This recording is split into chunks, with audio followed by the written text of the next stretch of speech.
ipapabarangay daw po ako. Sabi ko, kung ipapabarangay ako, anong kasalaan ko? Wala naman akong ginawang masama dito sa barangay natin. Kasi wala akong laging wala dito. Kasi nagtitinda naman po ako pa kunti-kunti. Kasi ako naman pong putol yung ano nung mga bigay po ng mga sponsor ni Alexander. Kasi, ay lagi pong sinasalita na ipapa-DSWD daw po ako kasi yung mga bata laging iwan. Sabi ko, ang DSWD, pwede akong ipa-DSWD nila kung kayo sinasaktan ko at may mga lata kayo, hindi ko kayo pinapakain.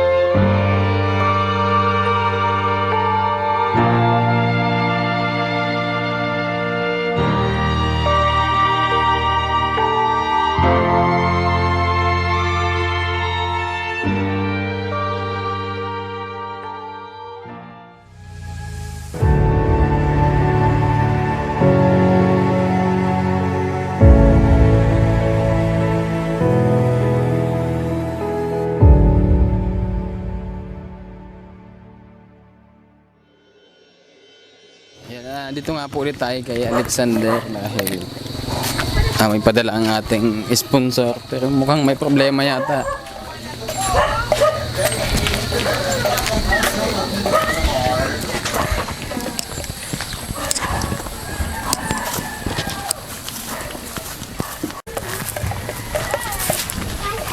Ay si Alex, kakain mo lang? Oh, ba't may mga ano?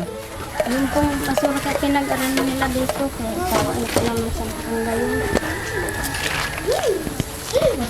Kakain mo lang? Oh, ang sarap naman ang ulam ni Alex. Ba't nakabad ka?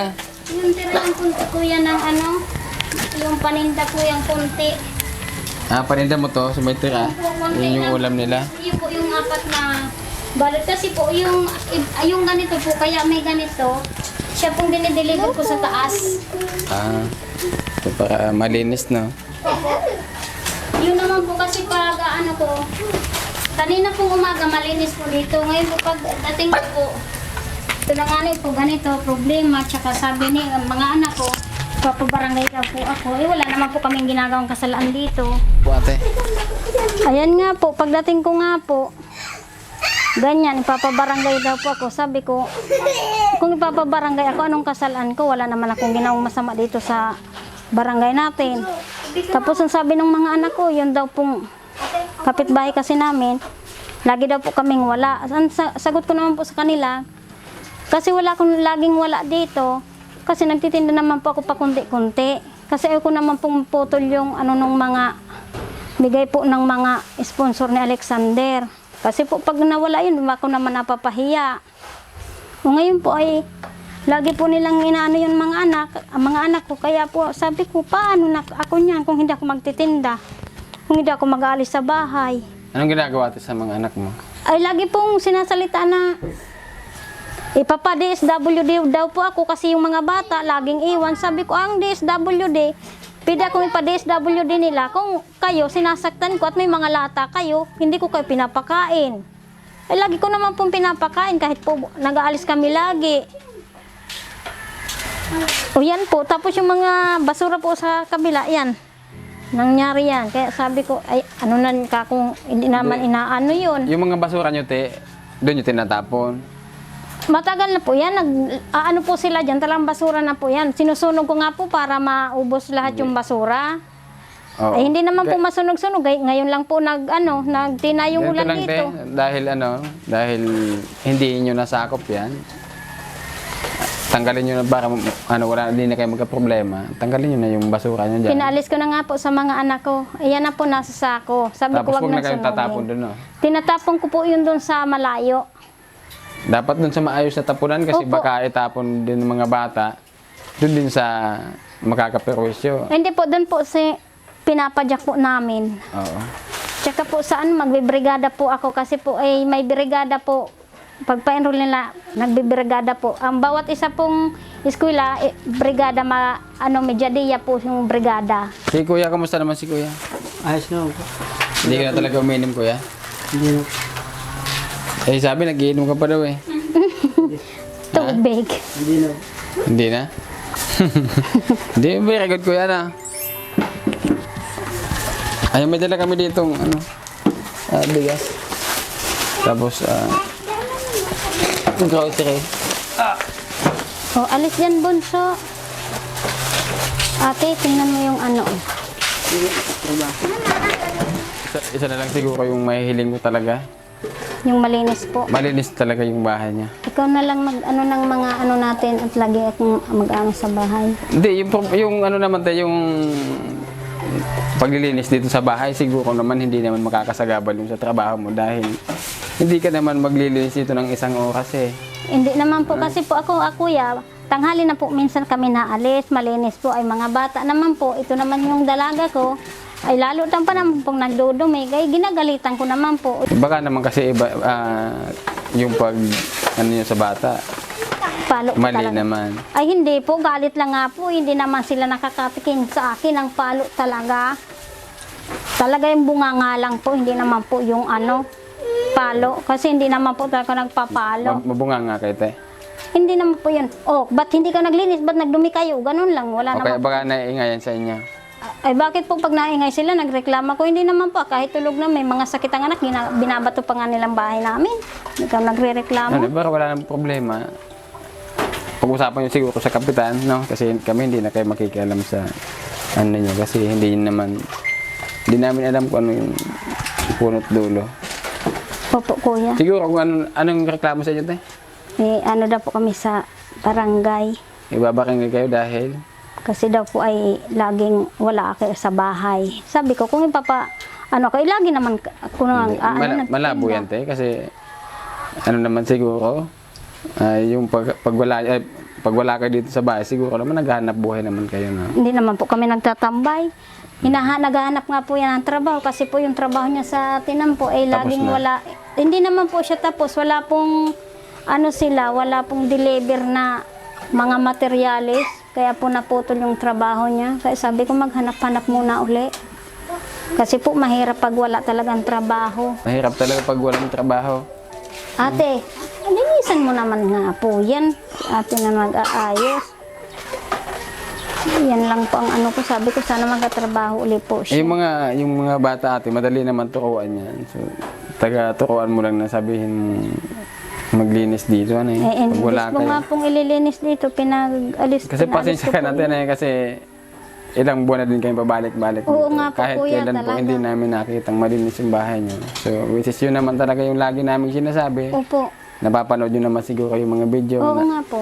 na babasa nyo yung mga comment. Opo. Yun yung kanilang mga comment, linisin lagi yung bahay.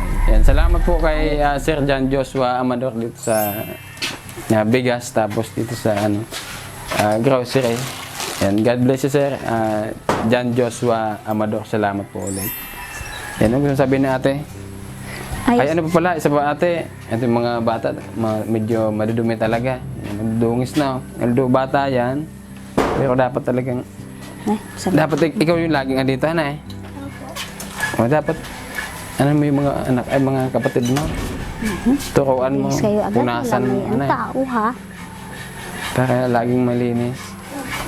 O, si Alex, Kumusta ka daw kuya? kumusta si Alex? Okay lang po. Nag-eskwela ka? Ay, nag-enroll ka na? Opo. Saan ka mag-aaral? Yan po sa may kulase po. Diyan po sa may dahat. Sa dahat po. Di ba may malapit dito Meron po. eskwelahan? Hindi ba pwedeng dito na transfer natin? Para hindi naman sila mapagod Pwede naman po. magmasok. Pero saan sila naka-enroll tayo? Diyan na po sa dahat. So doon sa may Opo. Pero saan yung malapit dito ng eskwelahan? Dito?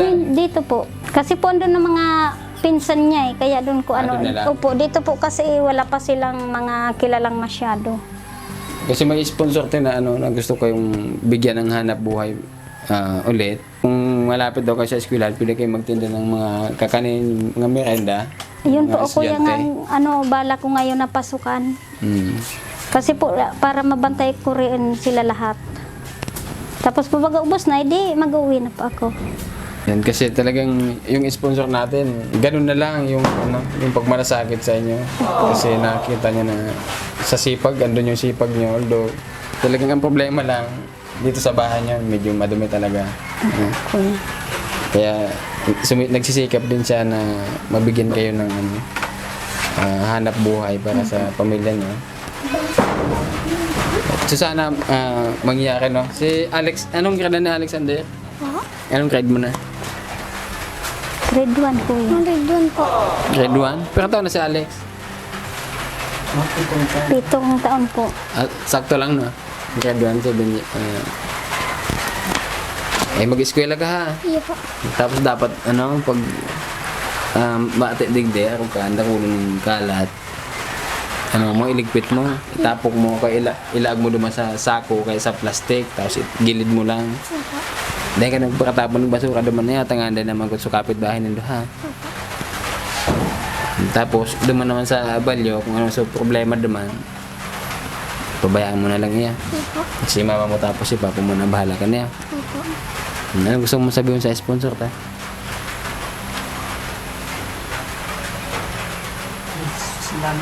Salamat po.